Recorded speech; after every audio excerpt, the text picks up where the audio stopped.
Okay, I'm Lauren Firestone. I'm talking with Stephanie Weiner today. She's works for New England Smart Energy, and we're just gonna be asking her, some questions about how she got involved in this work and what she does. Okay, so my first question would just be, how did you get involved in this energy industry in this space, and what was your motivator to get involved in it?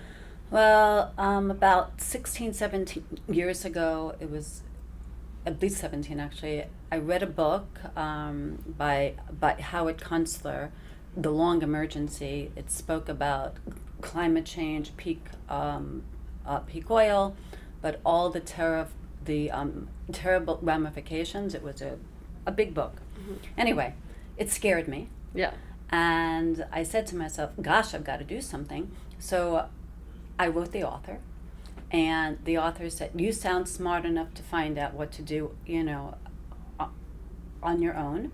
So I ended up volunteering for tons of groups in my area, and once with a group, I was taken to the utility programs workshop, and I found out about the utility programs. Energy efficiency program, and I said, gosh, everybody should be doing that. Why isn't everybody doing that?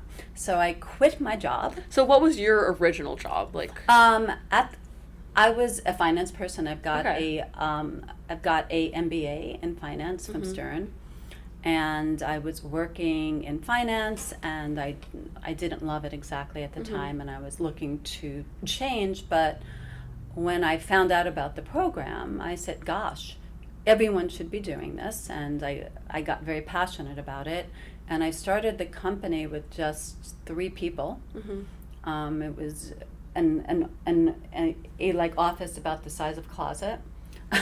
Yeah.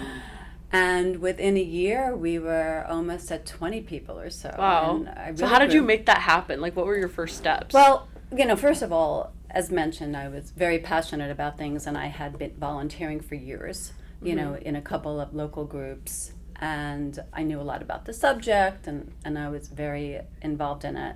And then, in part because I was friendly with these local groups, when I started my business, a lot of them said to their members, "Oh, use Stephanie's service," and Yeah.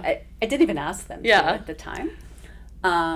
But we started to grow, and we started to do, good work. And I think also because I had a background in finance, Yeah, which that must have many helped. of the other vendors at the time didn't.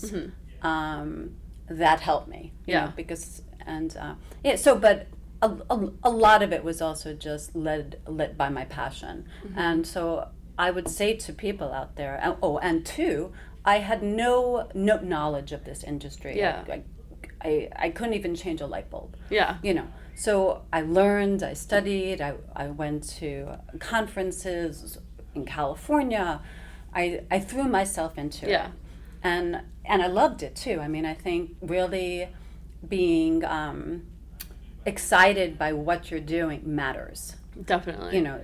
It's not a job, it's your love, it's your passion. And so that when something motivates people, or like even the end cause, climate change, or clean air, or clean water, whatever it be, there's a means to go out there and help people, Definitely. and help the country. And then the other part of it too is policy. Is making sure that the government is doing the right Definitely. thing. Yeah. So that's another side, which I got involved in way back as well. Yeah. But so in terms of growing my business, it was very difficult. I mean, Yeah. it wasn't easy. I worked long hours for years, but as I said, it was like my baby, and Yeah. I loved it, and I didn't go into it expecting to grow so much or being so successful. But another part of it too that I liked is that as we grew, I was able to hire people at very decent wages, and that they were making like $13 and $14 an hour, and I thought that's terrible. They wanted to have kids, and Yeah. they wanted to buy a home, and I was able to pay them more, you know, and I felt really good about that. Yeah, that's so awesome. that also motivated, you know, me to grow. Definitely. So if you were to like talk to a young person who was passionate about environmentalism, about, you know, climate change and all these things, what do you think would be your first piece of advice for them to get started? Throw yourself into it. Yeah. And even if you think that you're going from point A to B, you'll be going to point A to B to C to D, back to B, but you'll find your place eventually. And don't be afraid of failing, you know, Right. because I mean, we've been through cuts in the funding and so many different obstacles, and you just, you know, need to stay with it, have patience, and, you know, and follow, and you'll learn more and more as you grow. Yeah. And make your path in it. And especially if you're young and doing it. I wasn't even young and doing it. I did it when I was older. Yeah. But I have a lot of energy, so but I would say stay with it, and don't get discouraged if your like first or like second attempt, you know, doesn't turn out to anything. Everyone that's successful fails. Yeah. I mean, you have to fail over You and have over to again fail to to succeed. learn, and you only learn from it. You know, stay positive. I mean, like, first of all, it's nothing that we can walk away from. It's going to happen. You know, the world is getting hotter. There's the problems aren't going away. Yeah. So there's only, you know, more opportunity to do things. And what would you say, like, at your points of weakness when you were feeling discouraged? Like, what did you tell yourself to kind of push through that? Well, I didn't take it personally. I just never took it personally. That's I important. think the fact that I really believed in the cause and still do, I don't ever take things personally. Now, on the side, I sing and I write screenplays and fun things. That I take personally. Yeah. This, I'm like, you know, it's not for me.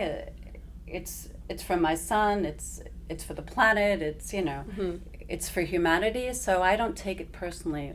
Ever. Yeah. That's and I great. think that's really important, you know, Yeah. to I guess my next question would just be, I would love to know a little bit more information about specifically your business. I know you work as like a contractor type thing with Energize CT. So New England Smart Energy, it's the company that, you know, that I founded. They are a vendor of the utility program, which is the two utilities, it's now Avangrid and Eversource. And there is a very specific program that helps residents and businesses actually to make their homes and businesses more energy Efficient, yeah. yes. So we do air sealing, duct sealing.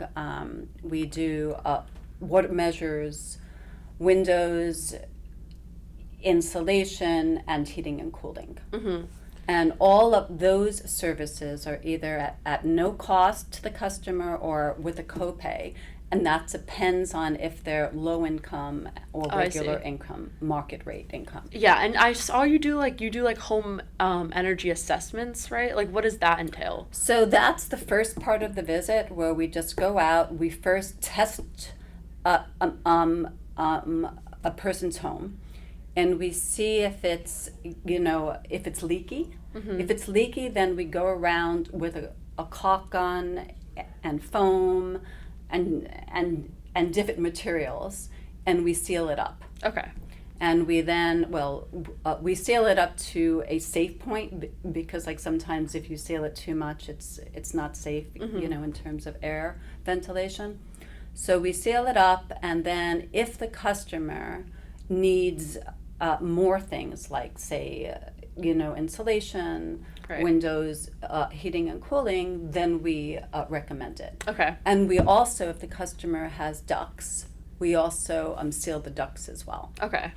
And during the first visit, we do a health and safety test. So we test for carbon dioxide. We test for gas leaks, Yeah. mold, asbestos.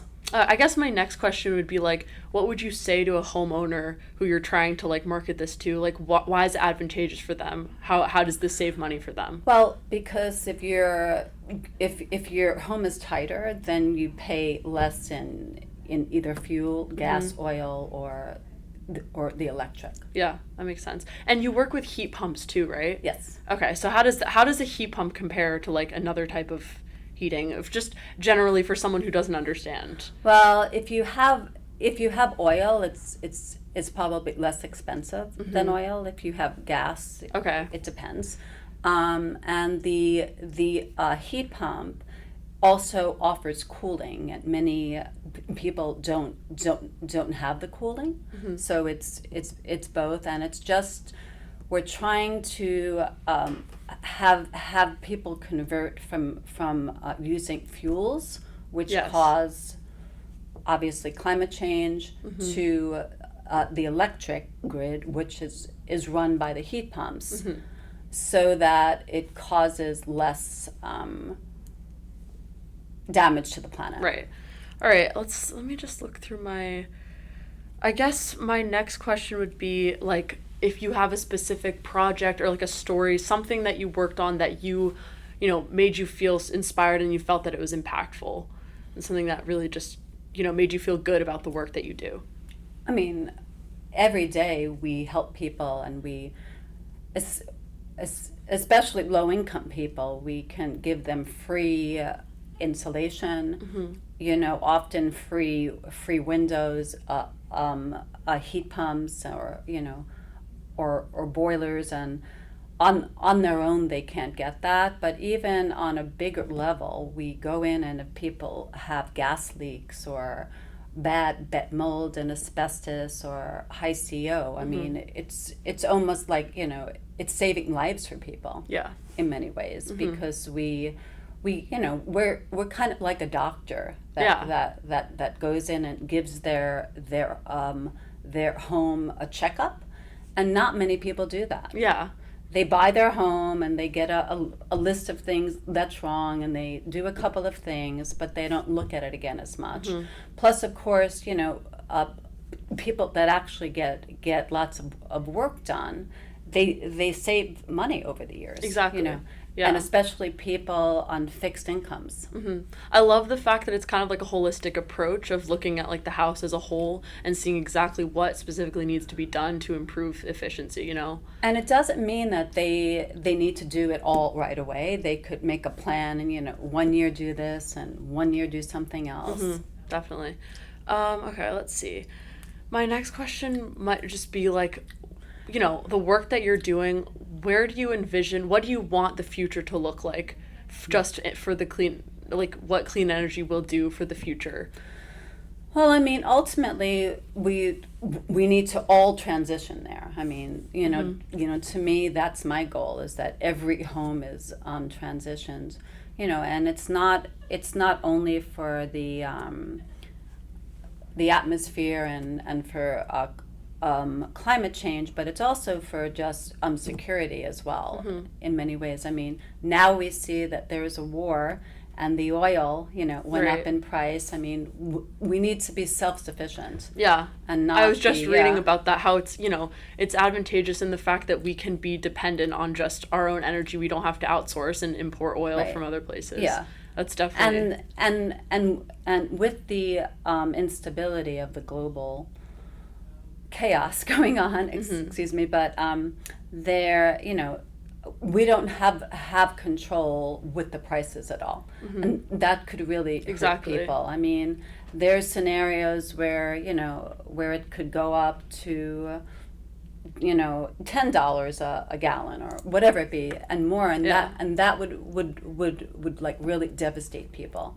So the more self-sufficient people are, the better. Right, and Number one. it's funny because you can even use exactly what's going on right now in the present of the gas prices as an argument for why clean energy makes sense, But this also happened in the 70s, during the again Iran. There was a big gas, oil embargo, and history repeats itself. Yeah. So if we don't learn lessons, it's really going to hurt us, like it did this time around. I just wanted to also get in that our program is highly subsidized. Yeah. By the a fund, that everybody pays into on their bills. Okay. The energy efficiency, fund, which is the public benefit fund. Okay.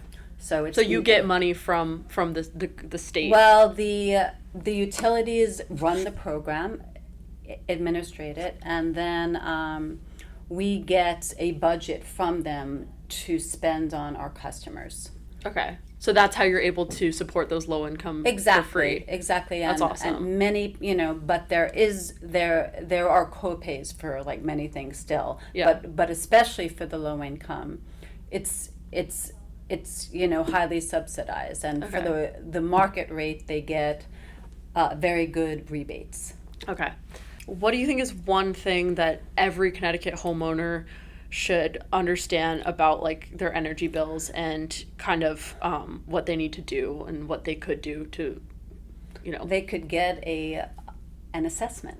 Yeah. and then find out where they can change their energy bills. I mean, some of it's usage, obviously, if you're going to keep your heat up, or yes, it's heat up and your AC, very, very low in summer, it's going to cost you. Mm-hmm. So a lot of it is your lifestyle, but much of it can be improved upon by getting insulation, by getting air sealing, duct sealing, Mm-hmm. windows, and new equipment for their heating and cooling. Mm-hmm. Okay. And then what do you think is kind of a common misconception maybe about the industry, about clean energy? You have political groups kind of like trying to diss it, saying things like, well, yeah, there's no downside to it. I mean, Yeah. basically there's nothing negative about it. I mean, it's all positive. It's all learning about your home, Mm-hmm. and having options. No one's forcing people to do anything at all. We're saying, hey, if you would like to save money, and it's proven, you could see it on your bills. yes. You can, do option A, option B, option C. No one's forcing people to do anything. Yeah. So, and the program's voluntary as well. Mm-hmm. So there's no downside. no downside, and it's just being politicized. Yeah. Okay. This is kind of my last question. Just what do you think is, one simple thing a person that's watching or listening this could do today to make a positive environmental impact just in everyday life? I would say, in general, just to get educated about all the options out there, because there's many things we could do with our waste, our food, Mm-hmm. our energy, our transportation. There's a lot of avenues. So if you're interested in getting involved, I would say, start with NYSER and look and see all of the areas that they can learn from, Mm-hmm. and then hopefully get